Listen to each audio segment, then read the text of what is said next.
If you haven't noticed, gold has reached a new high, all-time highs actually, and keeps going up every day. Why is that? It's because precious metals are a long-time historical store of value. And if you own a portfolio and you have assets in the fiat currencies, i.e., stocks, bonds, cash, or whatever, you're vulnerable to hyperinflation, which is coming as our debt explodes another trillion every 90 days. It's really scary. So, how do you protect yourself? Go to Advisor Metals. If you look on any of our CDM.press sites, about halfway down, there's an ad for Advisor Metals. Click on it, fill out the form for your contact info, and Ira Bishotsky will contact you and talk to you. It's an easy conversation. There's no sales pitch. He's completely verified by us. He has a regulatory background we've checked into. We've checked with his bankers. We've checked with his IRA custodians for metals, and we can highly recommend Advisor Metals and IRA. So go to Advisor Metals. If you call them directly, tell them we sent you at CDM, and he'll definitely take care of you. But protect your portfolio because you really need to. It's coming. Thank you. Your government doesn't care about you. That's why you need a medical emergency kit. It contains life-saving medications like ivermectin, Z-Pak, and antibiotics. Stock them before they block them.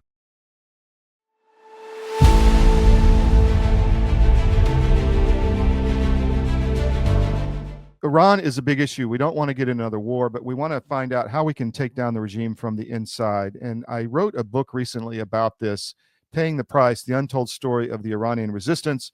You can order that now at historyofbooks.com. You can get it anywhere books are sold, and you will learn a lot about the way to really solve this issue from the inside and not via a war with the regime. So I'm going to bring on Ali Safavi now, a good friend of mine. Ali, thank you for coming on. I really appreciate you taking the time, and always enjoy your insight. And I wanted to have you on because I wanted to hear what you think about what's going on the ground in Iran, and with all the buzz about possibly attacking their nuclear facilities. You guys were the one who brought out the nuclear facilities years ago, so kudos for that, and you've dropped more information recently, but tell us what's happening on the ground. Sure. First of all, thank you very much for having me on. It's great to be with you as always. And I think you asked a very good question. Actually, as we speak, the situation in Iran, of course, is quite turbulent. Mm-hmm. Case in point, the latest figures on executions were released. And in the Iranian Persian year that just ended on March 20th, the Persian year 1403, which is from March 20th, 2024 to March 20th, 2025, no less than, no fewer than 1,153 Iranians were executed by the Iranian regime. Mm-hmm. 961 of them during the 8 months that the so-called moderate president Ahmadinejad, Pezeshkian has been in office. There are 38 women, 7 juvenile offenders among them. And this marks a 42% increase relative to the number of executions the previous year. Mm-hmm. And this speaks volumes about the trepidation and the regime's fear of eruption of another uprising in Iran, like the one we saw in 2022. And naturally, Iranian officials have said that if something like that erupts, it will be far more extensive and far more ferocious. And this, of course, comes in a situation where the regime is far weaker and more vulnerable than it was in 2022, because, as you know, not only the Hezbollah has been decapitated, mm-hmm. not only the Houthis are now under tremendous military attack by the United States, but most importantly, the regime lost its linchpin of its regional strategy, Bashar al-Assad in Syria. Mm-hmm. And a lot of people are now questioning even the wisdom of Iran's 11-year involvement in that country, the wasting of $50 billion worth of Iranian money, the loss of somewhere between 6,000 to 15,000 IRGC, including 34 brigadiers general that were killed during the conflict there. And so, indeed, the situation is very volatile. Alongside what I just told you about the repression, last year saw a tremendous rise in the activities of the MEK affiliated resistance units. They carried out 3,077 operations against the IRGC bases, the paramilitary Basij, and other security organs of the regime. And they also engaged in some 8,000 acts of defiance, like writing graffiti, furling huge banners of the resistance's leadership from bridge overpasses, and torching the symbols and the pictures of the regime leadership. Which is a big deal because they could be executed for that. Right? Absolutely, yes. And remember that this is being carried out under an environment of absolute repression, with a lot of CCTV cameras, with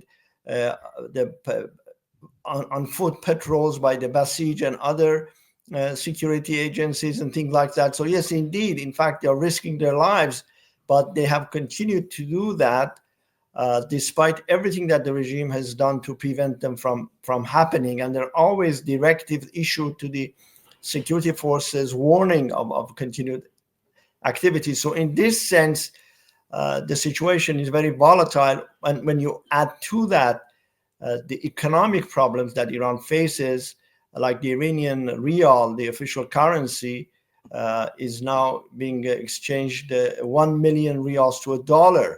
Just to give you a sense of how bad the situation is, when before Pezeshkian took office 8 months ago, the value of rial was 580,000 rials to $1. So it has lost almost half of its value just in the past 8 months. And the minimum wage the regime announced for average worker is about 10 million rials, whereas the food basket, the minimum food basket for a family of 3 is 30 million rials. So you can see that even the wages are 1/3 of what it costs to feed a family of 3. And of course, there has been tremendous infighting. Just last month, the Iranian Minister of Economy was impeached. He was before the head of the central bank. And during the impeachment hearing, he said, "Why are you blaming me for all this mayhem in the Iranian economy? Some 20 million liters of gasoline are being smuggled every day. And do you know who does that?"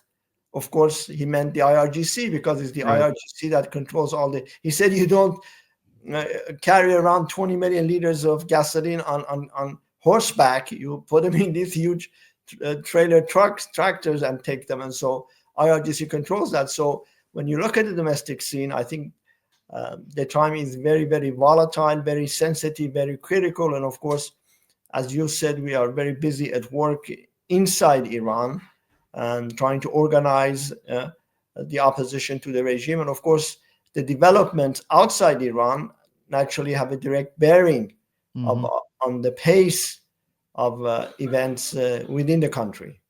So I'm going to ask about the Houthis. I mean, there's a narrative now coming out in Iran is saying, well, we don't support them, we don't provide weapons. That's not true, right? I mean, the regime is funding and arming the Houthis. Am I right? Well, in a nutshell, the Houthis are a brainchild of the regime in Iran. The leadership, including their founding leader, Badruddin Houthi, went to Iran. His 2 sons, Hossein Houthi, and the current leader, Abdul Malik Houthi, both were in Iran. You know, they are from the Zaydi branch of Islam, which is the Shiite branch, which believes in 4 imams. But of course, the traditional Shia believe in 12 imams. They call them 12ers. And so they sort of converted from Zaydi to 12er, the Ja'fari, if you will, branch of a Shia sect. And basically all of their ideological training, military training, funding, equipment, everything is sent by Iran. In fact, we revealed just a couple of weeks ago that Brigadier General Shahlai, who was a deputy to Qasem Soleimani, the eliminated commander of the Quds Force, runs the show in Yemen. And in fact, when the Americans hit Soleimani in Baghdad, they also wanted to hit Shahlai, but he miraculously escaped. And so this notion that the Houthis are an independent entity is like saying Hezbollah is an independent entity, whereas Hassan Nasrallah was on TV saying that even our underwear is paid for by the regime in Iran, and so long as the regime has money, we're fine.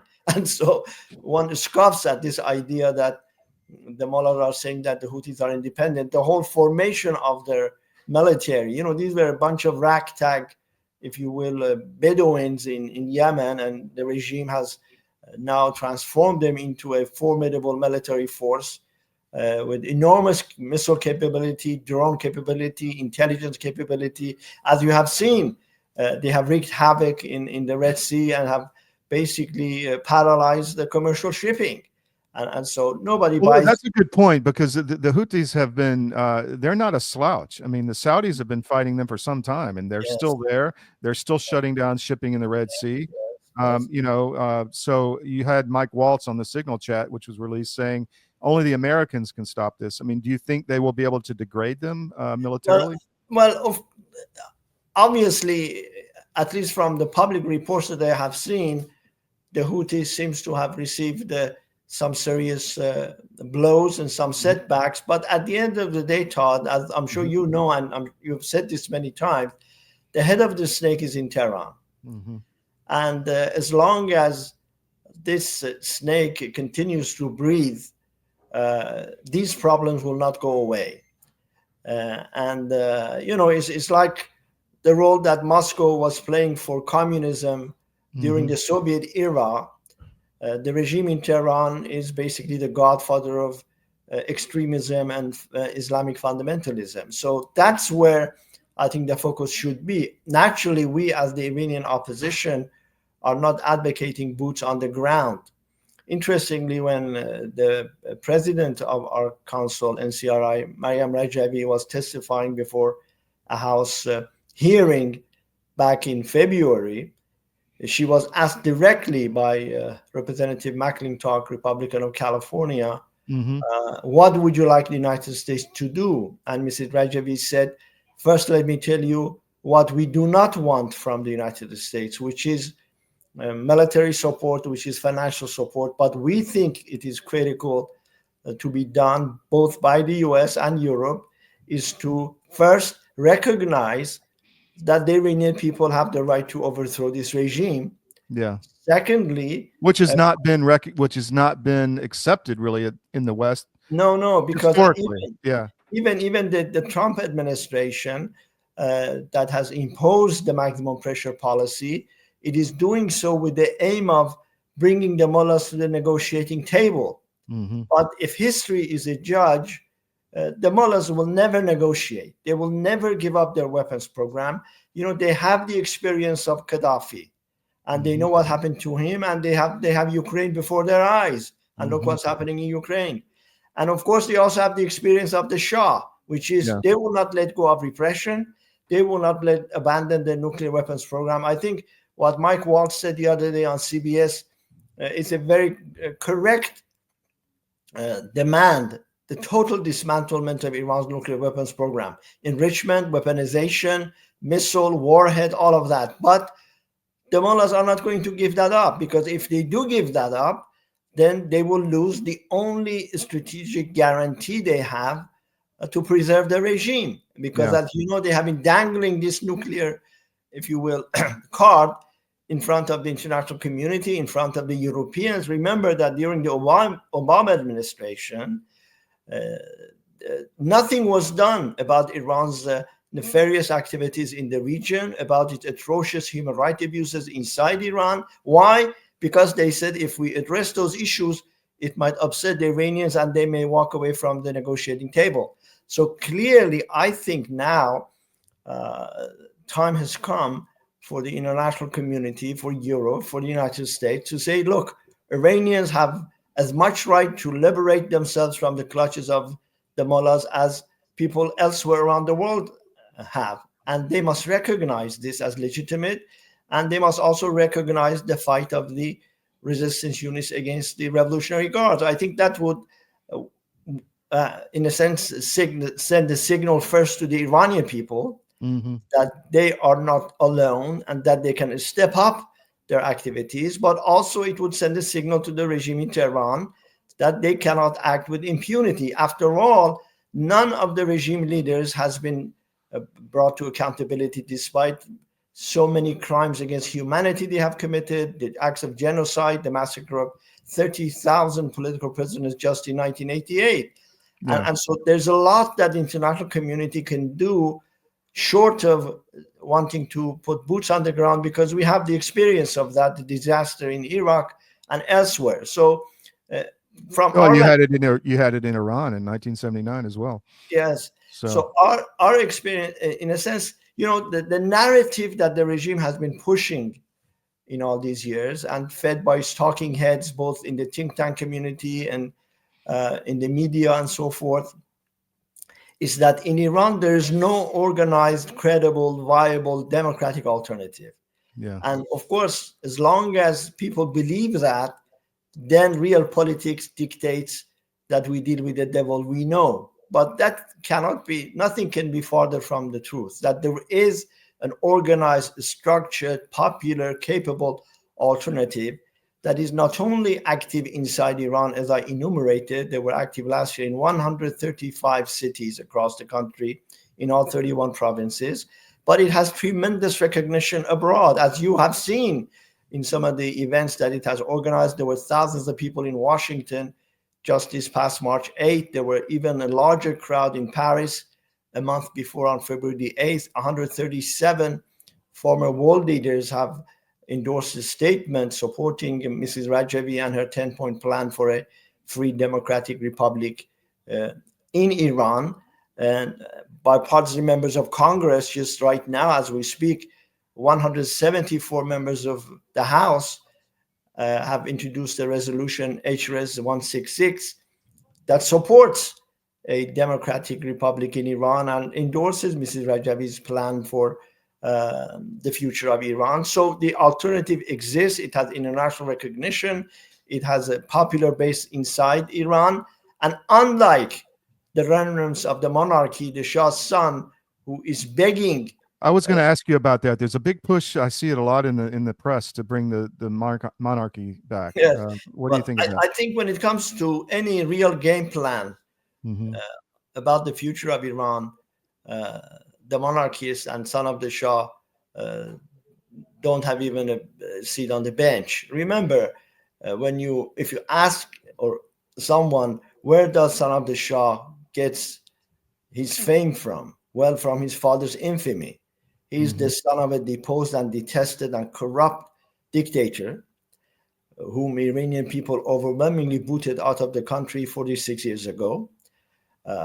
He has not at all criticized his father's practices, the abuses, the torture of the SAVAK, the Shah's dreaded secret police, many of whose members now are actually working with the Iranian intelligence services. And he really doesn't have any base of support inside Iran. And his strategy, actually, to bring about change in Iran is to rely on the IRGC, the very force that has been brutalizing and murdering Iranians, especially killing women, shooting them in the eye. And you saw in 2022, they killed 750 protesters.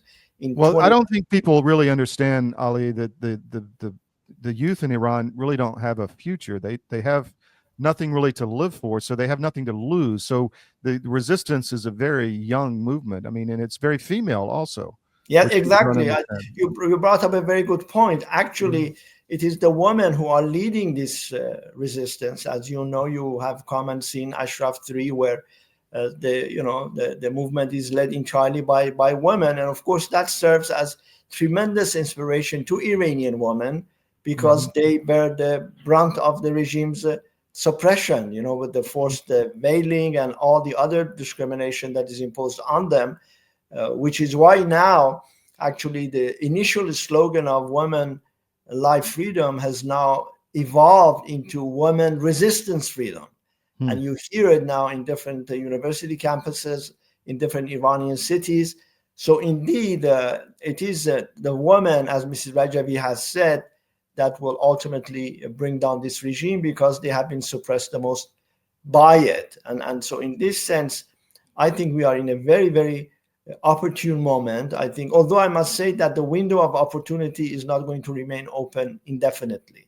And now that the mullahs are on their back heels, I think the international community has a lot to do. There's a lot to be done. You have to cut off their lifeline. And what is their lifeline? Oil, revenues from oil. And if, for example, the United States succeed in reducing Iranian oil exports to zero or to a very low level, that puts a strain on the mullahs, because they will not have the funds to boost their security forces and finance their proxies in the Middle East and elsewhere to wreak havoc and try to gain concessions from the West. So let me ask you, what does the resistance want as far as, or do they want any military action against the Iranians, maybe airstrikes against the nuclear facilities? I know you want to have it taken down internally, but does the NCRI or the MEK have a position on American involvement against Iranian facilities if the negotiations don't come out to where the Americans think they should? Well, naturally, Todd, the decision as to how to deal with the Iranian nuclear threat when it comes to the U.S., it's a decision that the United States must make. That's not something for us to advise. But if you were to ask me, and if you were going to ask me if I had 30 seconds in the elevator with the president, what would I tell him? Right. That's a good question. Yeah. I would tell him, look, Mr. President, you should make a public declaration that the people of Iran have the right to overthrow the regime in Tehran, and that this regime must go, period, and the people of Iran must be free. And we recognize the Iranian people's right to use whatever means available to them, whatever means, I emphasize, to topple it. And of course, that means they must have the ability to counteract the violence, the organized violence, the brutal violence imposed on them by the IRGC. That's my 30-second message. And I submit to you that that is going to be far more effective than any other tactic that one might contemplate, because we have seen, again, history is a good guide, that anything short of that will, first of all, not bring the desired end, but of course it has enormous risks regionally. Who knows what will happen? And so this is what we think, that, and we have said consistently, in fact, as early as 2004, when Mrs. Rajabi visited the European Parliament, she said, we do not want any foreign intervention, military intervention, nor do we want the continued policy of appeasement with the regime. But so the best thing in your mind would be to stop the appeasement policy. And exactly. And unfortunately, I must say that even as we speak, this tendency, or perhaps the naive illusion, that somehow the mullahs will come around and sit down like a civilized partner and engage in meaningful negotiation, that I think is the danger that is facing us. We should not be beguiled by their overtures. If they were willing to negotiate, first of all, they would negotiate with their own people. Why 45 years of sheer suppression, clampdown, public executions, torture, cracking down on, they don't even allow farmers, teachers, nurses to protest and demand their wages. We've only got a few minutes left, but I wanted to ask you, what's the situation on the ground in Iran economically? Has it gotten, I know it's been bad, but is it improving, getting worse? I mean, did it get better, obviously, under the Biden regime with money that was fed to? The money that the Biden administration gave to the mullahs was spent on propping up Assad, Hezbollah, the Houthis, other regime proxies in the region. And so it did not at all trickle down to the average Iranian. The food basket became shorter and smaller and smaller. Under the current president, it's amazing that every day he comes on TV and he says we have electricity shortages, we have power shortages, we have gasoline shortages. In fact, at some point a couple of months ago, they were forced to close all the schools, universities, public offices in 22 provinces because they didn't have electricity, they didn't have gasoline to keep the places warm. And so Iran is facing chronic shortages in every aspect. The regime now is facing enormous water shortage as we speak. All of the dams are empty. Every sector of society now, they're protesting in the streets of Iran. And that is why you see this dramatic spike in the number of executions in the country, basically to put a lid on this protest. But I think this will backfire and will have a backlash, which is evidence in the rise in the activities of the resistance units across the nation. So last question, are you getting any lower amount of repression in the media, as in the narrative that they've been in the Western media has been, describing the MEK and all of these stories of abuse in Albania and all of that? Is that still going on, or is it? To be honest with you, I think now, I'm sure you have noticed, there has been a seismic change in the media, if you will, scene. That the legacy media have really lost their credibility. Yes, that's why we're here. Yes. But that is not to say that the regime doesn't try to use the legacy media, the mainstream media, to demonize the NCRI or the MEK. Interestingly, I'm glad you asked this question because just this past week, a letter was sent to the UN Secretary General by a guy named Abdurrahman Mohammadian, who was a POW and joined the MEK in Iraq, and then he was brought to Albania, was there, and then he left Ashraf 3, and a New York Times reporter came from Berlin, interviewed him, and wrote a nasty article against the MEK, and he was the star of the article. Well, in his letter that he sent to UN Secretary General and a whole host of, he said, well, you know what? I was an agent of the Ministry of Intelligence. They were paying me 300 to 500 euros a month.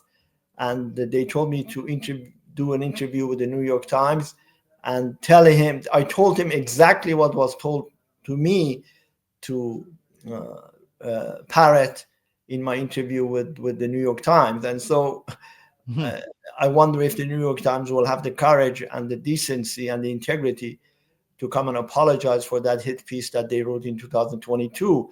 But, the regime, they have said that the number one focus is to try to discredit and demonize the MEK and the NCRI. And they are calling actually on Western governments to detain and extradite NCRI and MEK members back to Iran to face maximum punishment, as they have said. But, we are doing what we can do. And I think at the end of the day, as Abe Lincoln said once, you can fool some of the people all of the time and all of the people some of the time, but you cannot fool all of the people all the time. And so ultimately, I think facts and truth will prevail over lies and falsehoods. One more quick question. Paris has been, has a lot of violence, a lot of crime right now, a lot of instability, I guess is the right word. Are you guys going to have another event this summer, global event in Paris, or what do you think? Yes, there's going to be a global event. They're working on the details, and certainly we will let you know when that would be and how it will be organized. And but yes, there will be one. Of course, I hope, to be honest with you, that maybe in June we celebrate in Tehran as opposed to in Paris. But if it is Paris, then we'll have that, and we'll reach out to you when the time comes. Ali, thank you for your time. Always a wealth of information. I really appreciate you carving out some time for us today. Thank you very much. Of course, my pleasure. And hopefully we'll talk again, and keep up the very, very good work you're doing. We very much enjoy your shows. Thank you very much. Take care. Thank you.